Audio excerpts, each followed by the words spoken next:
Bismillahir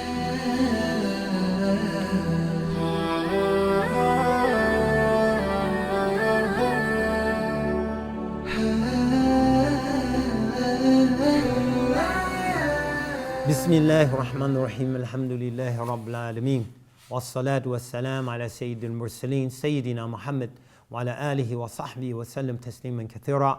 Assalamu alaikum wa rahmatullahi wa barakatuh. This is Imam Zaid Shakir, and I'm here on behalf of the National Zakat Foundation to engage in another installment, if you will, of our discussion of the very critical institution of zakat. Now we'd like to talk about those who receive the zakat. In Islam, we're very clear in terms of who those recipients are. Allah Ta'ala mentions in the Quran, أعوذ بالله من الشيطان الرجيم إنما الصدقات للفقراء والمساكين والعاملين عليها والمؤلفة قلوبهم وفي الرقاب والغارمين وفي سبيل الله وابن السبيل فريضة من الله والله عليم حكيم. So rather, the sadaqah here referring to the zakat, as indicated at the end of the verse, faridatan min Allah, an obligation imposed by Allah.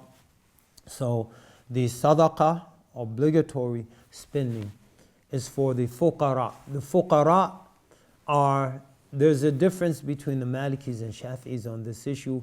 The Shafi'is say the fuqara are those who have nothing to meet their needs with, and the Malikis say those who have something but not enough. When the Shafi'iyah say the masakin are those who have something but they need assistance to fully meet their needs, whereas the Malikis, the opposite, the masakin are those who have nothing. So there's a difference in definition there. In any case, the zakat is to be used to alleviate poverty, to alleviate abject poverty, al-faqr, by the definition of the Shafi'iyah, or to alleviate need. So there's a need, not abject poverty, but there's a need for assistance to get the recipients over the hill. And in this case, we should make a point. Meeting their needs, just meeting the needs is not the objective. The objective is to give them enough so that there's a surplus, so that they themselves become amongst those who pay the zakat. So it's not just meeting temporary need, it's alleviating the poverty and the need of these two categories, so that those people with the surplus in the old days, so they're given grain in some instances, they have a surplus, so not just grain to feed their families for 10 days or 2 weeks or a month, but enough to go in the marketplace and actually sell and earn income that will push them above the nisab, so that they themselves can become amongst those who pay the zakat. So we should be cognizant of that when we devise distribution plans. وَالْعَامِلِينَ عَلَيْهَا, those who work to collect it, dispense it, and engage in the administration to coordinate all of that. So in our modern context, an organization like the National Zakat Foundation, a percentage of the zakat can actually be used to meet their administrative costs and overhead, so that they're able to provide this service of collecting the zakat and dispensing the zakat amongst the members of the community. So those who work in its collection, its dispersal, and in the administrative apparatus that's necessary to facilitate and coordinate all of that. So إنما الصدقات للفقراء, so the poor, والمساكين, the needy, والعاملين عليها, those who work to gather, disperse, and administrate it, والمؤلفة قلوبهم, and those whose hearts are to be confirmed. So this is a category. There are many subcategories in this category. One are those who, if they're spent on, it's expected this will push them into Islam. So there are people who are contemplating Islam, and by receiving the zakat, they're pushed into Islam. There's a famous story after the Battle of Hunayn that the Prophet ﷺ gave one of the chiefs a valley full of livestock. And he returned to his people and he said to them, Ya qawm, aslimu fa inna Muhammadan yu'ti ata'a man la yakhsha al-faqa. He said he went back to his people because he was spent. This wealth was spent on him. And he said, "O people, accept Islam because Muhammad spends like a man who doesn't fear poverty." So people can be encouraged. And of course, you have to be very judicious. People have to be can be encouraged by the generosity of Muslims to become Muslim themselves. Judicious in that maybe these people are contemplating Islam, they're wavering, and then here comes the National Zakat Foundation or some similar organization and said, you know, the Muslim community, one of the institutions we have is Zakat, and this is money that's spent on people who are thinking about Islam, and bam, wow, Islam is all right. And I don't care what I was reading in the tabloid yesterday. These people are good people. I'm going to become Muslim. Imam Shafi and Malik were of the opinion once Islam was established, this particular subcategory was nullified. But in our days and times, when now Islam is very shaky, even in Muslim countries, it's expanding now again into countries that are the majority of the folks are not Muslims. Many of our scholars say now that these are times where this category, subcategory, is opened again. Wahb al-Zuhaili mentions in his book Al-Fiqh al-Islam wa Adillatu, Islamic Jurisprudence and its Proofs, that this category could also be used to provide disaster relief. Because again, so when there's a flood in this or that part of the world, or catastrophe amongst people who might not be Muslim, then they're receiving assistance from the Muslim community. This is something that not only it strengthens their bonds of affection towards the Muslim, it might push them towards Islam. Another subcategory is it can be used to ward off the harm of people who are antagonistic to Islam. So this is sort of the opposite end of the spectrum. So we don't necessarily anticipate these folks will become Muslim, but the generosity of the Muslim community can ward off their animosity towards Islam. So we see places like the Central African Republic where there's a almost genocidal attack on Muslims, but the people attacking them are poor people who have their own needs. And so if Muslims were to provide assistance to those people, it could help to alleviate a lot of the animosity that's been stoked, that didn't exist previously, that's been manipulated by demagogues. It can help to alleviate some of that. Our great companion Ibn Mas'ud mentioned a very telling statement, Jubilatil Qulub ala al-hubbi man ahsana ilayha. Human hearts have been naturally predisposed to love those who do good to them. And so if we're doing good to people, and zakat is one of the means that we can use to do good to people, this will naturally encourage love. It's hard to hate people who are showering good upon you. There's a story I can quickly tell about another one of our Islamic organizations, Islamic Relief, in the aftermath of Hurricane Katrina. And we know the devastation there. But New Orleans wasn't the hardest hit by the hurricane.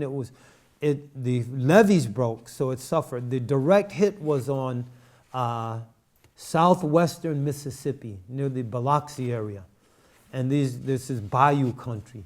So these are backwoods, very simple people, predominantly Caucasians, but very simple people. But Islamic Relief was actually there providing relief, and they were one of the few organizations. The government, FEMA, was Federal Emergency Management Agency, was very slow in responding. Islamic Relief was there right away. And so one guy and they like pickup trucks. These, we call them rednecks. They like pickup trucks, and they usually have a gun in the back window and a gun rack. So one guy put in Islamic Relief, the masjid with the 2 minaret logo on the door of his pickup truck. And his neighbor, seeing that, he told him to take it off. These are Muslims and they're no good. And the man said, no, these people helped me. No one else was here helping me. And the guy offered him $300 to take it off. He said, I'm not taking it off. He offered him $1,000, which in those parts is a whole lot of money. These are very poor people, very simple people. He said, I'm not taking it off for no money. These people, they helped me and no one else was here and they're good people. And so that's the power of charity. Charity unlocks hearts, as Ibn Mas'ud reminded us. So the fuqara, masakin, amilin alayha, mu'allafati qulubuhum. So those who might come into Islam, those whose harm or animosity, antagonism towards Islam might be lessened, those who are newly entered into Islam and their Islam can be strengthened. This is very important for us. And this is a category that the scholars who say those coming into Islam once Islam spread and in their time there was no one else for that subcategory, this category remains. And in our day and time, with the attacks on Islam, how many converts end up going out of Islam? Maybe 60, 70%. And what would it mean for those people if Muslims were to reach out to them and to provide them with books and literature and money to help meet their needs, to pay their rent and to pay for their college tuition? This would be an incredible boost for those people. And so this is something we should really think about. There are a lot of convert brothers and sisters, and there's pressure on them. Their families are pulling, their former churches are pulling, etc., to pull them out of Islam. So we should be pulling, and one of the ways we can pull is with our zakat, to keep them firm and solid in Islam. So those are some of the categories that are mentioned in mu'allafati qulubuhum. Then after that, وَفِي الرِّقَابِ, for the liberation of slaves. Again, there are slaves in the world. Many of them are Muslims. There are young girls, Muslim girls, who are enslaved in brothels in Muslim countries, forced into life of prostitution. Our zakat should be used to liberate those girls and then provide them with proper living conditions in protected environments where the pimps can't revenge against them. So these are realities we don't like to talk about, but they're very real. And we should be spending our money to assist people in this category. There are others, people trapped into sweatshops, cheap labor, and it's literal enslavement. And again, a lot of this happens in Muslim countries. So zakat can be spent to get those people out of those conditions, to set up facilities where they can be protected and possibly transitional homes before they're reunited with their families. وَفِي الرِّقَابِ وَالْغَارِمِينَ, those who are in debt. We can set up, for example, National Zakat Foundation to help students pay their tuition. This is a valid and legitimate need. Of course, those students should be eligible and they should be doing something that can directly benefit the ummah. So we could require that after they graduate, they spend a year or two in direct service to the Muslim community in their chosen field. So if that's journalism, working on Muslim publications and media organizations, etc. Medical students volunteering in Muslim-run clinics to provide a service that justifies this expenditure. So وَالْغَارِمِينَ وَفِي الرِّقَابِ وَالْغَارِمِينَ وَفِي سَبِيلِ اللَّهِ.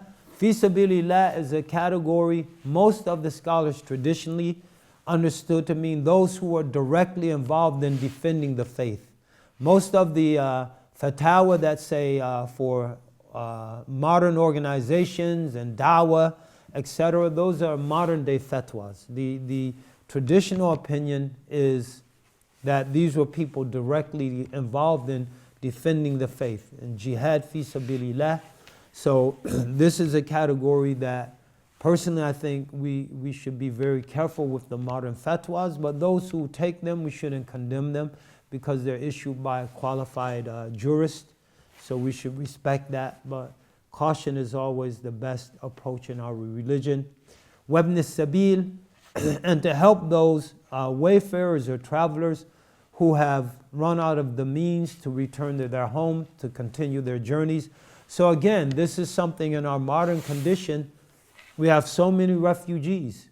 What if our zakat money was spent not only to shelter them temporarily and to assist them either in getting established in the country they've migrated to, or to return back safely and with some surplus money to their homes.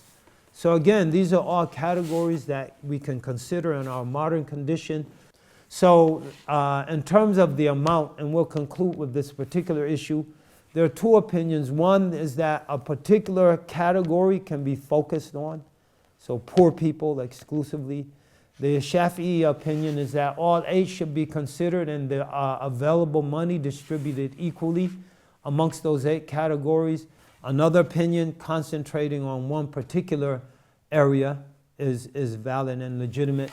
So we should look at our circumstances and make those determinations. And it's a great blessing from Allah subhanahu wa ta'ala that we have organizations appearing that can assist us in making those decisions, that can consult scholars to get the relevant legal opinions concerning the collection, distribution, the recipients. So that's a great service that organizations like the National Zakat Foundation are providing for our community. We should support such initiatives because we as a community, generally speaking, are negligent in terms of respecting the obligation of zakat. If we all paid it, everyone eligible, it would go a long ways towards meeting many of the needs of poor people, people indebted, people who are recent converts, etc. Those needs could be met by all of us paying our zakat.